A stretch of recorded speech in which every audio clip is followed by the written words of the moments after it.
Hello दोस्तों, आप सभी लोग घर पर होंगे, सुरक्षित होंगे, ऐसी हमें आशा है। तो आज का जो हमारा लेक्चर है वो है एक्सेलरेशन एंड रिटार्डेशन। रिटार्डेशन को हम डी एक्सेलरेशन भी कहते हैं। इसके पहले मैं 3 लेक्चर ऑलरेडी आपको पढ़ा चुका हूँ। मैं वन बाय वन आपको बताऊँगा कि इन तीनों लेक्चर में हमने क्या पढ़ा हुआ है। लेक्चर 1 में हमने डिस्टेंस डिस्प्लेसमेंट की बात करी थी, डिस्टेंस डिस्प्लेसमेंट की बात करी थी। लेक्चर 2 में uniform and non uniform motion, uniform and non uniform motion की बात करी थी। और यहाँ जो लेक्चर 3 में हमने जो बात करी थी वो स्पीड और वेलोसिटी, स्पीड और वेलोसिटी, स्पीड वेलोसिटी। तो जिन बच्चों ने अभी पुरानी वीडियोस नहीं देखी हैं तो पहले तो पुरानी वीडियोस आप जाके देखें। और आप सभी से पहली बात तो रिक्वेस्ट ये है कि आप वीडियो के एंड तक देखें। क्या होता है कि वीडियो को थोड़ा सा आप देखते हैं और बस बंद कर देते हैं, ऐसे नहीं चलेगा काम। क्योंकि देखो, अगर पूरी चीज़ें सीखना है तो आपको पूरा पढ़ना भी पड़ेगा ना। और जब आप पढ़ते हैं, पढ़ने बैठते हैं तो कॉपी, पेन कॉपी लेके बैठे। ध्यान रहे, आपको पेन कॉपी लेके बैठना है। जब आप पढ़ने बैठते हैं तो पेन कॉपी लेके ज़रूर बैठें, ताकि जो है, समझ रहे हैं ना, नोट करते जाएंगे तो उससे ये रहेगा कि आप उसी टाइम पे आप समझ लेंगे चीज़ों को। ठीक है, तो हम स्टार्ट करते हैं एक्सेलरेशन और रिटार्डेशन। ठीक है, सबसे पहले तो एक्सेलरेशन होता क्या है वो समझते हैं। इम्पॉर्टेंट टॉपिक है एग्ज़ाम पॉइंट ऑफ व्यू से। और ये आपको डिफरेंस, आपका आज का होमवर्क जो रहेगा वो इनमें डिफरेंस भी लिखना होगा, है ना, मैं आपको अभी बता दूंगा।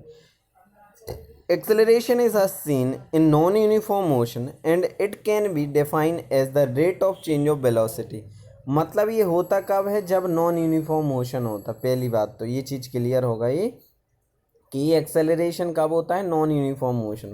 तो acceleration seen in non uniform motion, it can be define as rate of change of velocity with time. तो एक्सेलरेशन की डेफिनेशन सीधे तौर पर आपको याद रखना है, the rate of change of velocity, the rate of change of velocity with time, the rate of change of velocity with time is called acceleration. एक बार फिर से बता रहा हूँ आपको, क्या बता रहा हूँ? Rate of change of velocity, rate, speed velocity इसके पहले वाले में आपको पढ़ा चुका हूँ। तो भैया आपको पहले पता होना चाहिए कि वेलोसिटी क्या है, तब यहाँ पे आप एक्सेलरेशन को समझ पाएंगे। तो rate of change of velocity, rate of change of velocity is called the acceleration with time. ठीक है, ये तो डेफिनेशन हो गई। अब acceleration change in velocity upon time. Change in velocity मतलब final velocity minus initial velocity, ये change हो जाएगा। Change final velocity minus initial velocity upon T, this is called rate of change of velocity with time, is called the acceleration. और acceleration को ये से denote करते हैं, तो A is equal to V minus you upon T.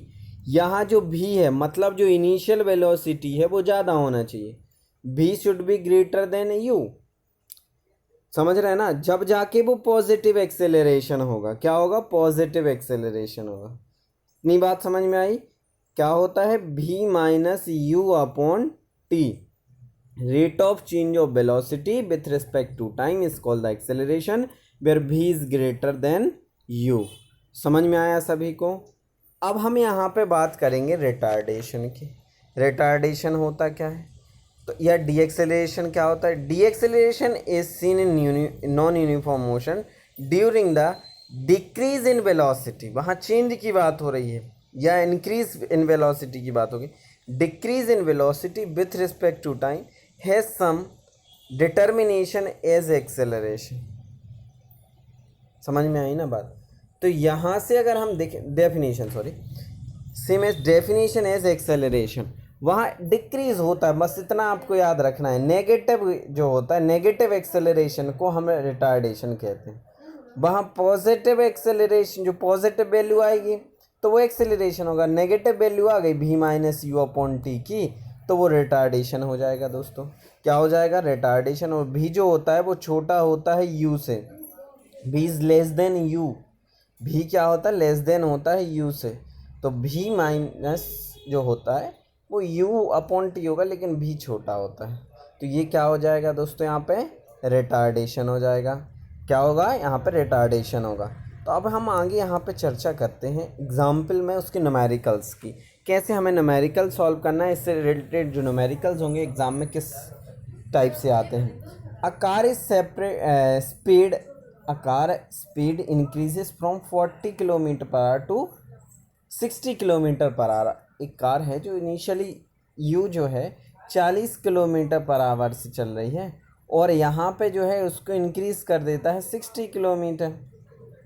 समझ रहे हैं ना बात को, किलोमीटर पर आवर। और अब इसको अगर हमें मीटर पर सेकंड में चेंज करना है तो 5/18 आपको स्टार्टिंग में सेकंड या फर्स्ट क्लास में आपको बताया गया था कि जब किलोमीटर पर आवर को हमें मीटर पर सेकंड में चेंज करना है तो उससे 5/18 से करते हैं। या दूसरा तरीका ये बताया था कि यहाँ 1000 से मल्टीप्लाई 1000 से कर दो और डिवाइडेड में 60 × 60 से कर दो। समझ रहे हैं ना। तो इस तरीके से भी आप जो है किलोमीटर मीटर पर सेकंड में चेंज कर सकते हैं। तो पहले तो हमने क्या किया हुआ है, यहाँ पे 14 किलोमीटर को हमने मीटर में तो 100/9 हो गया, और यहाँ पे 60 को हो गया तो 150/9, और t5 सेकंड आपको दिए ये टाइम। तो एक्सेलरेशन ए क्या होता है, v minus you upon T. तो v की वैल्यू कितनी है 16.66 और u की वैल्यू है 11.11, ठीक है। और अपॉन में कितना है 5, इसको हमने क्या किया, ये 5/5 तो 1.11 मीटर पर सेकंड स्क्वायर। एक्सेलरेशन क्या होता है, मीटर पर सेकंड स्क्वायर होता है। तो यहाँ से क्या आ जाएगा, हमारा आंसर हो जाएगा एक्सेलरेशन ए की वैल्यू। फॉर्मूला तो आपको याद हो ही गया है, v minus you upon v की वैल्यू दी है। इनिशियली ये था तो इनिशियल वेलोसिटी ही हो गया, फाइनल v था तो फाइनल वेलोसिटी भी। अब देखो v ग्रेटर है, u छोटा है, तो v is greater than u, तो यहाँ से एक्सेलरेशन हो गया। समझ रहे हैं ना बात। अब यहाँ पे हम आगे बात करेंगे नेक्स्ट क्वेश्चन की। तो यहाँ पे अ car is travelling with a speed of 20 kilometre per our. क्या हो रहा है, इनिशियली 20 किलोमीटर पर आवर से चल रहा है, तो u is equal to 20 kilometre per hour, और कितने सेकंड में comes to rate 5.5 hours. What will be the value of retardation? 0.5 hours मतलब 30 मिनट में 30 मिनट बाद ये क्या होता है, जीरो हो जाता है उस। तो भी फाइनल क्या हो जाता है 0 किलोमीटर। तो रिटार्डेशन क्या होता है, ए v minus you upon T. v की वैल्यू 0 है, u की वैल्यू कितनी है 20, अपॉन में कितना हो जाएगा 0.5। इसको सॉल्व करेंगे तो 20 आ जाएगा माइनस का, तो -20 अपॉन 0.5 को 1/2 तो 40, माइनस की 40 किलोमीटर पर आवर। समझ रहे हैं। तो एक्सेलरेशन क्या होगा, यहाँ रिटार्डेशन क्या होगा, सॉरी ए डैश से डिनोट करते हैं। तो रिटार्डेशन -40 किलोमीटर पर आवर, मतलब 1 घंटे में 40 किलोमीटर स्पीड उसकी क्या हो रही है, कम हो रही है, वेलोसिटी कम हो रही है। ठीक है ना। तो अब इस तरीके से हमने न्यूमेरिकल्स क्वेश्चन करे। तो आपका होमवर्क जो है, ध्यान से सुनेंगे, आपका आज का होमवर्क जो है वो है, अभी ग्रुप में आप लोग भेजेंगे होमवर्क, एक्सेलरेशन और रिटार्डेशन में डिफरेंस। एक्सेलरेशन और रिटार्डेशन में डिफरेंस आपको राइट करके भेजना है। ये आपका आज का होमवर्क हो गया, ठीक है ना। मिलते हैं नेक्स्ट वीडियो में, लेकिन वीडियो आप सभी से रिक्वेस्ट है कि वीडियो एंड तक देखा करें, ताकि आप लोगों को चीज़ें आसानी से समझ में आ पाएँ, आसानी से आप लोग समझ पाएँ। Thank you. और एक और बात कि सभी लोग घर पे रहेंगे, घर से बाहर नहीं निकलेंगे, ठीक है। सो घर पे रहें ताकि सुरक्षित रहें। Thank you.